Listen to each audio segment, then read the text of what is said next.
और दिल्ली कोचिंग हादसे से जुड़ी एक अहम खबर सामने आ रही है। कोचिंग हादसे पर दिल्ली हाईकोर्ट की सख्त टिप्पणी। हाईकोर्ट ने कहा हम सख्त आदेश जारी करेंगे। हाईकोर्ट ने कहा सीबीआई को जांच सौंप सकते हैं। हाईकोर्ट ने एमसीडी कमिश्नर को भी तलब किया है। एमसीडी अधिकारियों के खिलाफ एक्शन क्यों नहीं, हाईकोर्ट का सवाल। और शुक्रवार को मामले की अगली सुनवाई होगी। पीयूष पांडे हमारे साथ, हमारे संवाददाता जुड़ चुके हैं। पीयूष, कोर्ट की तरफ से बहुत ही सख्त प्रतिक्रिया देखने को मिल रही है। क्या कहा गया है कोर्ट की तरफ से इस पूरे मामले में? बिल्कुल, देखिए इस मामले में दिल्ली सरकार, एमसीडी और दिल्ली पुलिस तीनों को हाईकोर्ट ने कड़ी फटकार लगाई है। हाईकोर्ट ने यहां तक कह दिया है कि जब आप फ्री पीस कल्चर ले आएंगे तो ऐसी स्थिति में विकास कैसे संभव है, ये दिल्ली सरकार को फटकार लगी है। जबकि एमसीडी से सीधे तौर पर कहा गया है कि आप कोई काम करना ही नहीं चाहते। ऑफिस में, एसी के ऑफिस में अधिकारी बैठे रहते हैं और जब मामला कुछ आ जाता है तो ऐसे में कनिष्ठ अधिकारियों के खिलाफ कार्रवाई की जाती है। जबकि दिल्ली पुलिस से कहा गया है कि आप किसी वाहन के गुजरने पर चालक को गिरफ्तार कर लेते हैं, लेकिन जो वाकई में जिम्मेदार हैं, जिनको काम करना चाहिए था एमसीडी ऑफिशियल्स को, उनके खिलाफ कोई कदम अभी तक नहीं उठाया गया। और यही वजह है कि आईओ को तलब किया गया है इस मामले पे और शुक्रवार को अब इस मामले पर हाईकोर्ट अगली सुनवाई करेगी। और दिल्ली पुलिस कमिश्नर से इस मामले में स्टेटस रिपोर्ट तलब कर ली गई है। साथ ही जो एमसीडी है उसके डायरेक्टर को तलब किया गया है। ठीक है, तो शुक्रवार को इस पूरे मामले पर अगली सुनवाई होगी। और इस बीच आप हमारे साथ बने रहिए। हम रुख करते हैं ओल्ड राजेंद्र नगर का, जहां पर यह हादसा हुआ। पुनीत शर्मा हमारे साथ लाइव जुड़े। पुनीत, लगातार इस हादसे के बाद से ही ओल्ड राजेंद्र नगर में छात्रों का प्रोटेस्ट जारी है। क्या ये जो जानकारी है, जो टिप्पणी की गई है सीबीआई जांच की बात, चाहे हो कि ये जांच कराई जा सकती है या फिर एमसीडी अधिकारियों के खिलाफ कार्रवाई की बात को लेकर जो फटकार लगाई गई है, क्या इसके बाद वहां पर मौजूद छात्रों की तरफ से कुछ कहा जा रहा है, कोई रिएक्शन मिल पा रहा है?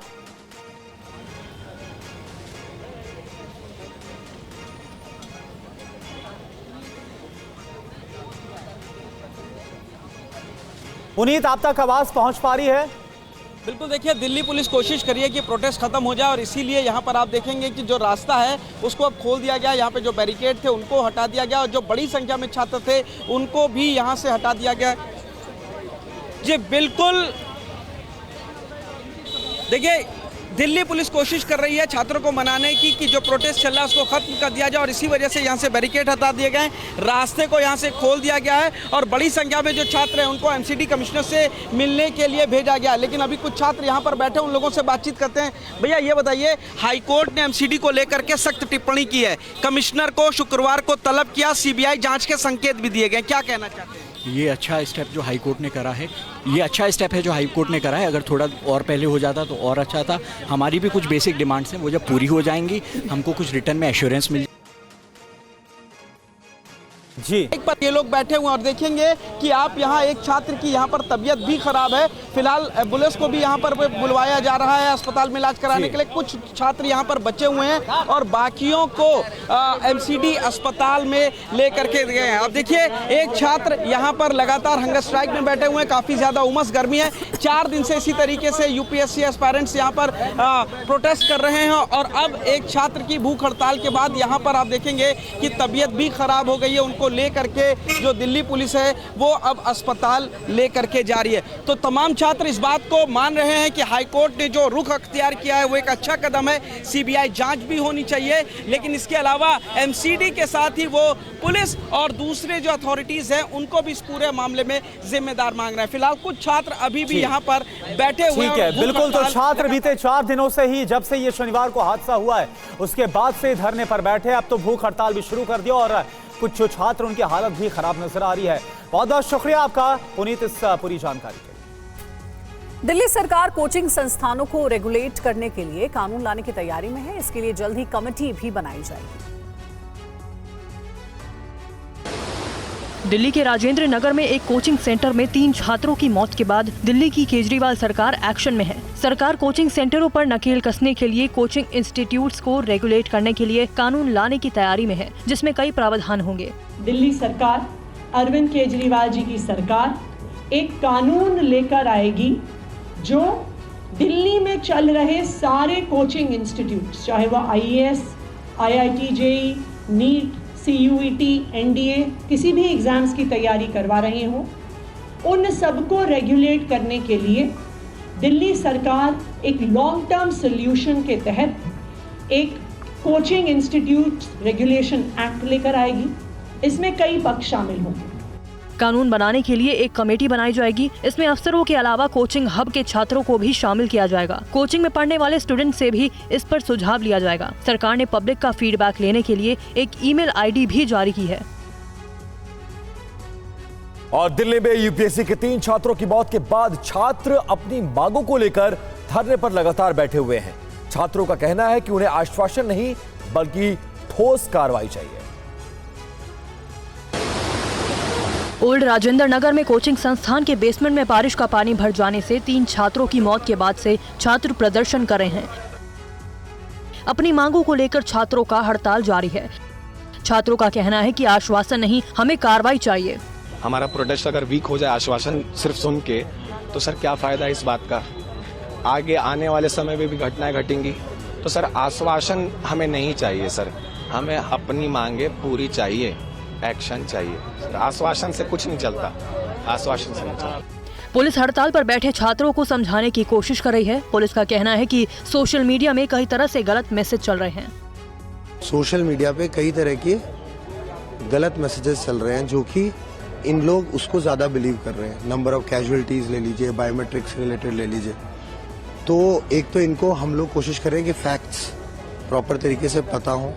दूसरा, जो भी गवर्नमेंट एजेंसीज की तरफ से जो भी एक्शंस वगैरह हो रहे हैं वो भी इनको बताने की कोशिश हो रही है।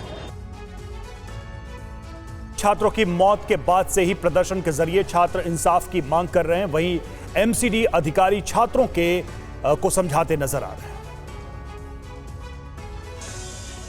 ओल्ड राजेंद्र नगर में 3 यूपीएससी की तैयारी वाले छात्रों की मौत के बाद छात्र मामले में इंसाफ की गुहार लगा रहे हैं। छात्रों को धरना स्थल से हटाने को लेकर पुलिस और छात्रों के बीच धक्का मुक्की भी हुई। यूपीएससी के स्टूडेंट्स दोबारा किसी भी तरीके की परेशानी का सामना न करें, दोबारा किसी हादसे में प्रशासन की लापरवाही से उनकी मौत न हो। और इसी को लेकर के अब आप देखेंगे कि यहाँ पर बड़ी संख्या में पुलिस फोर्स तैनात की गई है और अब इन छात्रों को प्रोटेस्ट वाली साइट से हटाया जा रहा है। इससे पहले MCD के अतिरिक्त आयुक्त तारिक थॉमस ने ओल्ड राजेंद्र नगर में छात्रों के साथ बात की और छात्रों को समझाने की कोशिश की। It is a failure for all of us and me personally also. I am not claiming it is a failure for us as officers that this incident has happened. I am not here to, मतलब कि in terms of performance, जो देखिए, I am here openly saying कि this should not have happened. We all are there. ठीक है, that government so ultimately the inquiry is there. Let it say who all are accountable. तो old Rajendra Nagar में धरने पर बैठे छात्रों से TV9 ने खास बातचीत की है। छात्रों ने कहा वो राजनेता बनने के लिए नहीं, न्याय के लिए धरना दे रहे हैं। प्रोटेस्ट आप लोग कर रहे थे, यहाँ से बैरिकेड्स हटा दिया गया, रास्ता खोल दिया गया। पुलिस को जैसे ही पहला मौका मिला ये प्रोटेस्ट डाइल्यूट करने का, कम करने का, उन्होंने देखा मॉर्निंग के टाइम में कुछ लोग जो है MCD कमिश्नर वगैरह से मिलने चले गए, कुछ लोग नहाने खाने ब्रेकफास्ट करने के लिए चले गए। जैसे ही मीडिया कम हुआ, पब्लिक कम हुई, पुलिस ने अपना काम जो वो सबसे अच्छे से करती है, मामले को दबाना, वो अच्छी तरीके से कर रही है। मैं आपसे रिक्वेस्ट करूँगा, आप प्लीज़ दिखाइए। हम 5-6 लोग हैं और यहाँ पे कितने पुलिस वाले हैं? 250 आसपास पुलिस वाले हैं, RAF है, CRPF है। 5-6 लोगों को घेरने के लिए जितने भी IPS ऑफिसर्स हैं, पुलिस प्रशासन पूरा दबाव हम पे मेंटल डाल रहा है। वो इनडायरेक्टली कहने की कोशिश कर रहा है हट जाओ वरना केस होगा। वो हमारे ऊपर बहुत ज्यादा प्रेशर। क्या कह रही है अब आपसे हटने के लिए? हटने के लिए कह रही है। उनका कहना है कि जो है वो सारी बातें हो चुकी हैं, अब हमें यहाँ से हट जाना चाहिए। आप क्या कह रहे हैं? हमारा एक डेलीगेशन आज ही सुबह MCD कमिश्नर से मिलने गया है। हमारी ये डिमांड है कि उन्हें आ जाने दीजिए, कुछ एक रिटर्न में हमें दे लेने दीजिए। आप भी तो रिटर्न पे ही सब चलते हैं ना काम, हमें भी रिटर्न में एक दे दीजिए कि ये वादा हुआ है, हमारी डिमांड्स का क्या स्टेटस है। यूपीएससी अभ्यर्थियों की मौत के बाद मुखर्जी नगर में छात्रों ने विरोध प्रदर्शन किया है। हालात का जायजा लिया TV9 संवाददाता अभिजीत ठाकुर ने। के मुखर्जी नगर में सोमवार शाम से ही छात्र प्रदर्शन पर बैठे हैं। राजेंद्र नगर की घटना में 3 छात्रों की मौत के बाद यहाँ भी प्रदर्शन शुरू हुए थे सोमवार से, और उसके बाद आप देख सकते हैं कि यहाँ पर छात्र लगातार धरना प्रदर्शन कर रहे हैं। अभी ये छात्र यहाँ पर सड़क को जाम करने की कोशिश भी कर रहे थे, लेकिन यहाँ पर आप देख सकते हैं कि दिल्ली पुलिस मौके पर पहुंची है और उन्हें समझा बुझाकर हटाने की कोशिश यहाँ पर कर रही है। इनके अंदर भी इस बात को लेकर आक्रोश है और उनका कहना है कि मुखर्जी नगर में भी मुद्दे वही है जो कि राजेंद्र नगर में है, और राजेंद्र नगर में जब छात्रों की मौत हो सकती है तो यहाँ भी सुरक्षा की गारंटी नहीं है। और ये मुखर्जी नगर के इस चौराहे से दिखा रहे हैं जहाँ पर ये छात्र प्रदर्शन कर रहे हैं। हालांकि यहाँ पर सुरक्षा व्यवस्था करी रखी गई थी छात्रों के प्रदर्शन को देखते हुए, तो जैसे ही छात्रों ने सड़क जाम करने की कोशिश की तो दिल्ली पुलिस ने इन्हें तुरंत नियंत्रण में ले लिया है। लेकिन सवाल फिर से वही है कि जो इनकी मांगे हैं उस पर इनसे बातचीत करने के लिए आखिरकार सरकार की तरफ से कोई प्रतिनिधिमंडल क्यों नहीं आ रहा। अगली खबर केरल के वायनाड से, जहां पर लैंडस्लाइड प्रभावित इलाकों में रेस्क्यू ऑपरेशन जारी है। हादसे में अब तक 150 लोगों के मौत की पुष्टि हो चुकी है। केरल के वायनाड में लैंडस्लाइड से भारी तबाही हुई। जहां तक निगाह जा रही है तबाही और बर्बादी ही नजर आ रही है। पहाड़ से फिसली मौत की मिट्टी में कितनों की जिंदगी दब गई, कई बह गए और कईयों की अभी तक तलाश जारी है। मलबे में फंसे लोगों की तलाश आज भी जारी है।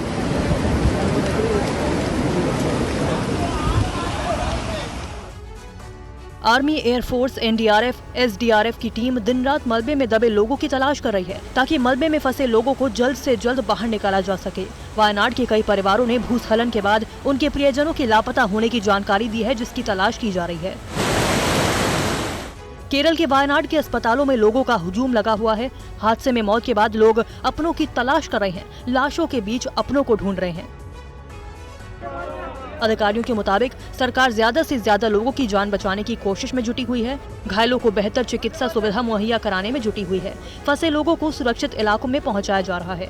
उन्होंने बताया कि वायनाड में 45 राहत शिविर बनाए गए हैं, जिनमें 3000 से ज्यादा लोग रह रहे हैं। वायनाड में मलबे में जिंदगी की खोज जारी है। लोगों को खोजने के लिए डॉग स्क्वाड को भी लगाया गया है। केरल के वायनाड में लैंडस्लाइड के बाद से रेस्क्यू ऑपरेशन जारी है। कल सुबह भूस्खलन से बचाव और तलाशी अभियान चल रहा है। सेना के जवान टेम्पररी पुल बनाकर लोगों को रेस्क्यू कर उन्हें सुरक्षित स्थान पहुंचा रहे हैं। जानकारी के मुताबिक भूस्खलन के बाद मुडककई और चूरलमाला इलाके में 100 से ज्यादा लोग लापता बताए जा रहे हैं। चूरलमाला इलाके में लोगों की खोज के लिए डॉग स्क्वाड को भी लगाया गया। मलबे में लोगों को खोजा जा रहा है। इलाके के अंदर तकरीबन 500-600 के करीब NDRF, army, navy, state police, forest rangers और लोकल वॉलंटियर्स जो है अंदर काम कर रहे हैं। लेकिन अभी कोशिश ये है कि इस ब्रिज को जल्दी से जल्दी हम दोबारा बना सके, ताकि जो इंजीनियर इक्विपमेंट है, जो अर्थ मूविंग इक्विपमेंट है, उसे हम अंदर दाखिल कर पाए इस एरिया में।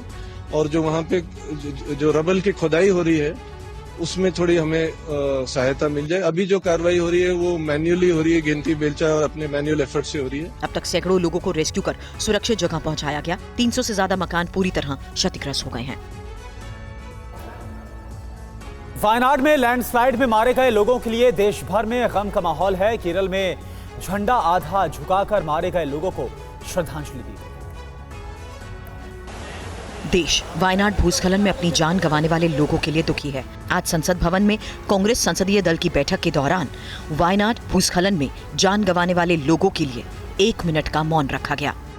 कांग्रेस की वरिष्ठ नेता सोनिया गांधी, पार्टी अध्यक्ष मल्लिकार्जुन खड़गे, सांसद राहुल गांधी समेत कई वरिष्ठ नेता सेंट्रल हॉल में बैठक में शामिल रहे। वहीं तिरुवनंतपुरम में वायनाड भूस्खलन में लोगों की मौत के बाद राज्य में 2 दिन का शोक रखा गया है। इसके मद्देनजर केरल सरकार ने सचिवालय में राष्ट्रीय ध्वज को भी आधा झुकाया। कांग्रेस अध्यक्ष मल्लिकार्जुन खड़गे ने इसे राष्ट्रीय आपदा करार दिया है। वायनाड की स्थिति को गंभीरता से हम सभी लोगों ने भी लिया। राहुल गांधी जी और प्रियंका जी भी वहाँ पर विजिट करने वाले हैं। उसके अलावा हमारे पार्टी के सभी कार्यकर्ता लोग वहाँ को रिहैबिलिटेशन करने के लिए जुटे हुए हैं। और ये बहुत बड़ी दुखद घटना है, एक नेशनल डिजास्टर है और इसको सभी लोग मिलके काम करना चाहिए। केरल में कोझिकोड में भी लोगों को बाढ़ से हालात से जूझना पड़ रहा है। कई इलाकों में पानी भरने की वजह से लोग बेहद परेशान हैं।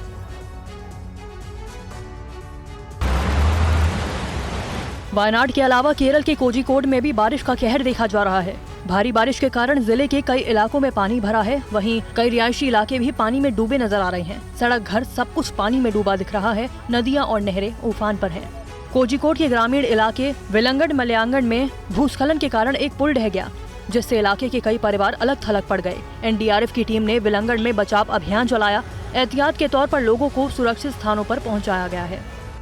पुनूर, माहे, कुट्टियाडी और चालियार नदियों में जलस्तर तेजी से बढ़ रहा है और इन नदियों के किनारे रहने वाले लोगों को सतर्क रहने को कहा गया। प्रशासन के मुताबिक अगर भारी बारिश और बाढ़ नहीं थमेगी तो सुरक्षा के लिए बांधों के गेट खोलने पड़ सकते हैं।